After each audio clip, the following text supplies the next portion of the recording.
Bonjour à tous, bienvenue dans cette nouvelle édition de L'Or Gris, l'émission qui explore les enjeux et la place des seniors dans notre société ainsi que leur valeur pour les entreprises.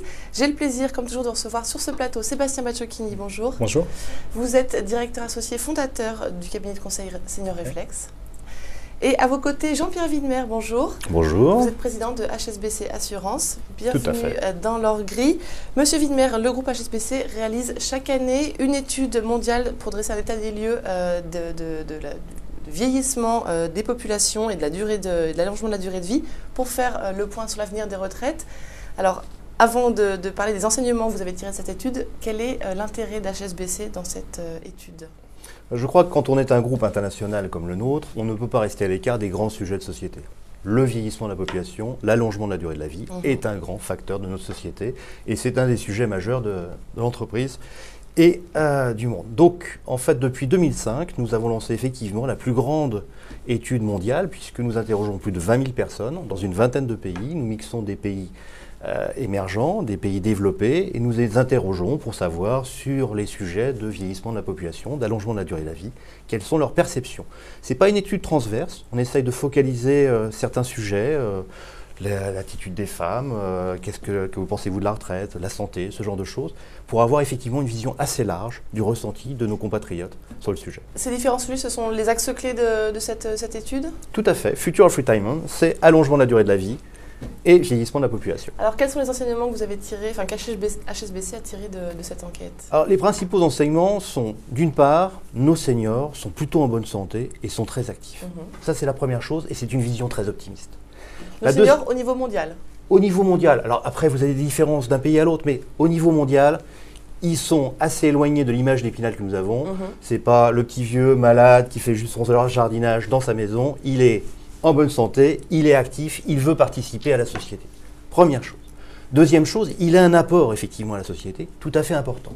Je vais vous donner juste un chiffre. Nous avons cherché à valoriser le travail en bénévolat des seniors. Nous arrivons pour la France à un chiffrage de 7,5 milliards d'euros. C'est considérable. On voit l'apport que font les seniors à la société. Troisième chose, il y a une certaine inquiétude, en particulier en France, sur la préparation de la retraite. Même si les gens ont intégré qu'il faut la préparer parce que c'est une durée finalement beaucoup plus longue qu'avant, ça nécessite quelques moyens financiers. Néanmoins, on sent une certaine impréparation et ça, c'est un enseignement. Et puis après, il y a des différences, par exemple, entre les hommes et les femmes sur la préparation et tout ceci est plein d'enseignements et c'est intéressant. Alors, à l'issue de cette enquête et avec ces enseignements, quels sont les défis que vous avez identifiés, quels sont les défis à relever, qui restent à relever? Et est-ce que vous vous sentez optimiste ou pessimiste par rapport à ces défis? Alors moi, je suis toujours de toute façon optimiste, ça c'est clair. D'abord, le premier enseignement, c'est cet apport. Il faut soutenir effectivement cette envie des seniors de participer à la société. L'emploi des seniors est un sujet, il faut le traiter. La place des seniors dans la société est également un sujet. Il ne faut surtout pas faire des oppositions intergénérationnelles. Je crois qu'il faut effectivement avoir ce continuum entre les seniors et les juniors, il n'y a pas d'opposition. Troisième chose, on sait que pour avoir une longévité encore meilleure, il faut être bien physiquement et ceci se prépare. Et donc il faut avoir du prosélytisme. Je viens d'avoir aujourd'hui les résultats d'une opération qu'on a fait dans notre société qui s'appelle Entreprise en bonne santé pour essayer justement vis-à-vis des collaborateurs, de les sensibiliser sur les sujets de nutrition, de mal de dos, de ce genre de choses.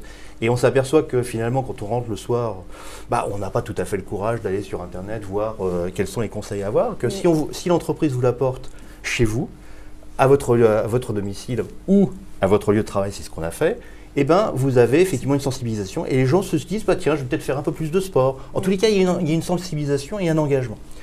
Et puis, j'allais dire, le dernier point, c'est effectivement se dire, la retraite, ou en tous les cas, la période après le travail, c'est une période finalement assez longue qu'il faut préparer en termes de réseaux sociaux, en termes de préparation financière. Et tout ceci, et justement, on va revenir à cette période après le travail. Vous, du côté senior, qu'est-ce que vous observez? Est-ce qu'ils appréhendent la retraite? Est-ce qu'ils la redoutent? Et sont-ils préparés? Alors, c'est assez ambivalent. En fait, à la fois, ils sont optimistes vis-à-vis de la retraite. Pour eux, il y a une vision les Français sont assez en ligne avec d'autres pays. Il y a une vision très optimiste. Je vais pouvoir faire ce que je veux. Ceci étant, pour pouvoir faire ce qu'on veut, il faut le préparer. Donc si on veut travailler, il faut éventuellement se appel préparer, garder des contacts avec d'autres personnes pour pouvoir effectivement continuer un projet. Alors, il peut être professionnel, il peut être associatif. Énormément de Français, seniors, participent, quasiment 2 tiers d'ailleurs, participent effectivement à des activités associatives. Donc c'est important. Ça c'est une chose. L'autre chose, se préparer, c'est aussi se préparer financièrement. Et là, il y a un décalage. Les Français ont intégré le fait qu'il faut travailler peut-être un peu plus longtemps. Oui. Il faut préparer. Est-ce que les gouvernements vont pouvoir les aider autant qu'ils le pouvaient avant? On voit bien que la démographie amène des limites. Donc, il faut se prendre par la main et le faire. Et là-dessus, effectivement, il y a encore quelques progrès à faire. Alors, depuis le début du lancement de l'étude HSBC en 2005, est-ce que vous avez observé des changements dans la perception des seniors? Est-ce que vous avez observé des changements dans l'évolution, l'évolution de leur place au sein de la société? Alors, il y a à nouveau 2 façons de répondre à votre question. Parce que notre enquête n'est pas une enquête verticale, c'est-à-dire qu'on ne pose pas chaque année les mêmes questions. On essaye d'éclairer tel ou tel point. Ceci étant, on voit effectivement qu'il y a une certaine évolution de la place des seniors au sein de la société. On voit plein d'initiatives dans le monde, et il y a une chaire aux États-Unis qui vient de se créer à Harvard sur le vieillissement. Donc il y a plein de choses très positives qui se créent, et ça c'est bien. Ceci étant, la place des seniors dans les entreprises reste encore à améliorer. Le fait de développer le tutorat, par exemple, qui est une des voies d'utilisation intéressantes des seniors, n'est pas encore suffisamment développé. Il faut développer. Donc, on en a pris conscience, mais ça reste encore au niveau universitaire, au niveau des systèmes de réflexion. Ça ne s'est pas encore ancré dans le système de l'entreprise française? Je crois que si vous parlez d'un point de vue académique, universitaire, si, les choses ont avancé. Il y a beaucoup d'études, il y a beaucoup de matière qui est là. Je crois que c'est plutôt dans le comportement, dans l'image que nous avons tous. On parle de retraite. D'ailleurs, le terme retraite est anxiogène. Regardez, si vous le traduisez en espagnol, c'est jubilación. Oui, c'est vrai. Est-ce que vous avez envie de jubilación? Moi, personnellement, oui. Plus que la retraite. Donc, vous vous apercevez qu'il y a plein d'images derrière qui sont importantes. Et je crois que c'est ceci qui doit évoluer. L'autre chose, c'est effectivement de se dire, il faut aider ce lien intergénérationnel. Par exemple, l'image des seniors qui sont un peu en opposition avec les juniors. Notre étude montre par exemple que 12% des revenus des seniors sont utilisés pour des flux intergénérationnels. C'est-à-dire que nos seniors aident énormément les autres générations, et ça c'est important. Justement, je voulais en venir à cette question.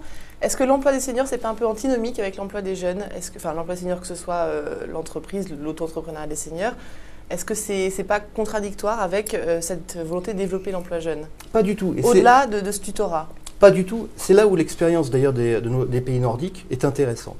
On s'aperçoit que dans les pays nordiques, il y a eu effectivement une volonté de développer l'emploi des seniors et que ce développement de l'emploi des seniors a eu un effet bénéfique sur l'emploi des juniors. Et ça, c'est le plus important. Et à part les bonnes pratiques appliquées chez nos amis scandinaves, est-ce que vous avez identifié d'autres bonnes pratiques ou d'autres pistes à suivre autour de nous, dans les entreprises ou les pays voisins? Mais je crois qu'en permanence, on voit que les choses évoluent. Regardez, on a lancé le statut d'auto-entrepreneur. Oui.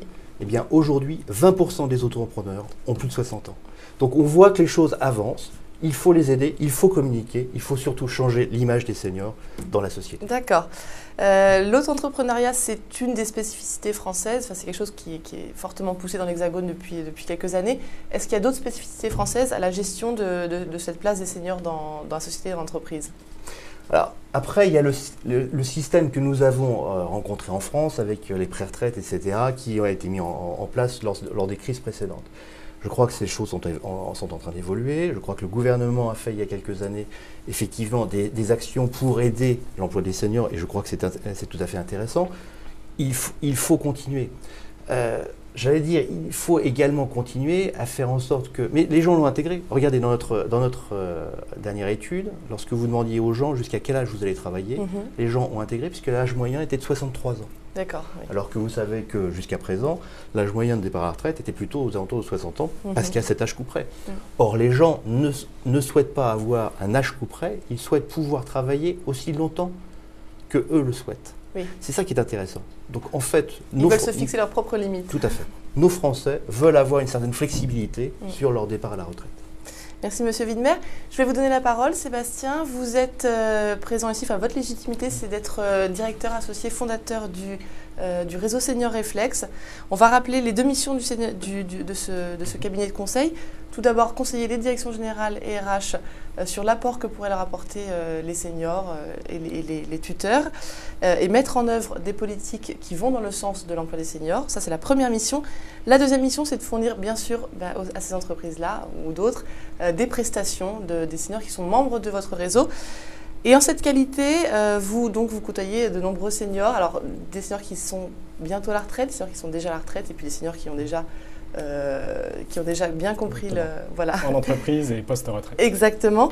Est-ce que vous partagez les constats de M. Widmer? Complètement. C'est des choses qu'on vit tous les jours. Alors, dans notre activité en entreprise, dans le cadre de l'élaboration, la mise en œuvre de plans seniors concrets et positifs, on le constate. Les sociétés, si je prends l'inverse, qui ont tardé à le faire ou qui le font mal, vivent un déficit cruel avec des pertes très lourdes de compétences, de mémoire. C'est une véritable bibliothèque qui brûle.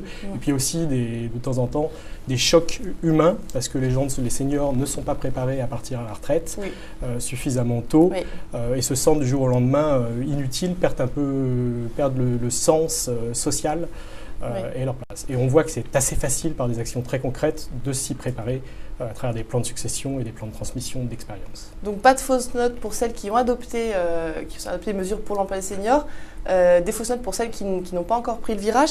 Est-ce qu'elles ont toutes conscience de ce rôle que peuvent avoir les seniors dans leur développement? Alors globalement, il y a une prise de conscience progressive sur le sujet et je pense qu'il faut avoir une note optimiste. Oui. On rencontre encore quelques groupes qui considèrent uniquement la variable économique d'ajustement des seniors. Avec des phrases parfois un peu choc du type « un bon senior, c'est un senior dehors ». Mais c'est l'exception. La plupart des groupes aujourd'hui ont pris leur plan senior au sérieux et le travail, notamment quand il y a une forte impulsion de la direction générale qui considère que l'homme est au cœur de la stratégie de l'entreprise et ils ont mesuré l'impact économique aussi de cette variable et de la continuité du lien entre les générations. Et c'est très passionnant. Donc une évolution plutôt positive de la perception des entreprises sur cette hors-gris finalement. Oui, comme on l'avait vu lors d'une émission précédente avec l'exemple de la CCR, Caisse Centrale de Réassurance, qui a lancé un véritable programme de gestion active des parcours professionnels. C'est-à-dire qu'il ne faut pas seulement raisonner sur la seniorité et stigmatiser une population ou les juniors. C'est l'ensemble du parcours qui doit être une entreprise apprenante avec des passerelles entre les différentes générations. Monsieur Widmer, vous avez croisé le chemin de Sébastien Bacciocchini du cabinet Senior Réflexe au cours de vos activités. Quel regard vous posez sur leur activité, sur leur positionnement? Extrêmement positif. C'est vraiment l'émergence de ce type de cabinet qui montre que les seniors sont une valeur tout à fait importante pour les sociétés. D'ailleurs, c'est sûrement, à mon avis, un relais de croissance encore insuffisamment utilisé. Et quel message vous donneriez aux téléspectateurs qui nous regardent? Qu'ils soient seniors ou qu'ils soient DRH en entreprise, ou qu'ils soient pré-seniors et qu'ils se posent ces questions-là. Je crois que c'est ce qu'a dit notre ami, c'est qu'il y a un continuum et que les seniors, à l'instar des juniors, sont effectivement une richesse pour notre société et qu'il faut absolument utiliser cette richesse. Ils ont plein de valeurs, ils ont l'expérience, ils ont la sagesse, ils ont le dynamisme, ils ont cette envie de créer, de participer. Il faut absolument que l'ensemble des générations participent à cela. Que des bonnes raisons pour les intégrer au développement des sociétés et de notre société en général. Merci messieurs à tous les deux pour toutes ces précisions. On vous souhaite bon courage dans la poursuite de vos activités. À très bientôt pour un prochain épisode de l'Hors Gris.